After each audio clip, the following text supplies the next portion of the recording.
రైతుల వద్ద ఉన్న ధాన్యమంతా ప్రభుత్వం కొనుగోలు చేస్తుందన్న మంత్రి నాదెండ్ల మనోహర్. భయపడొద్దని అన్నదాతలకు భరోసా.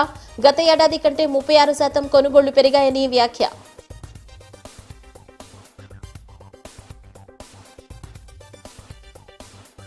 ఎన్టీఆర్ జిల్లా వ్యాప్తంగా 50 మంది మావోయిస్టులను అరెస్టు చేశామన్న ఇంటెలిజెన్స్ ఏడీజీ మహేష్ చంద్ర లడ్డా.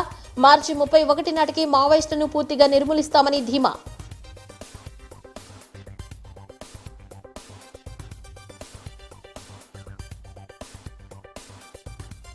మావోయిస్టు కేంద్ర కమిటీ నాయకుడు హిడ్మా, అతని భార్య మావోయిస్టులను ఎన్కౌంటర్పై సమగ్ర న్యాయ విచారణ జరిపించాలి. సిపిఐ జాతీయ కార్యదర్శి కె రామకృష్ణ వినతి.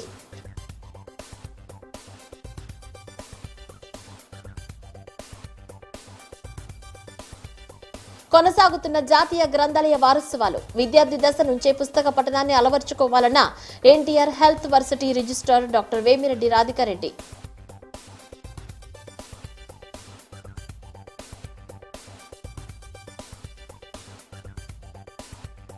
సతీష్ కుమార్ మరణంపై టీడీపీ అనుకూల మీడియా ఇష్టానుసారంగా ప్రసారం చేస్తున్నారంటూ మాజీ మంత్రి పేర్ని నాని ఆగ్రహం.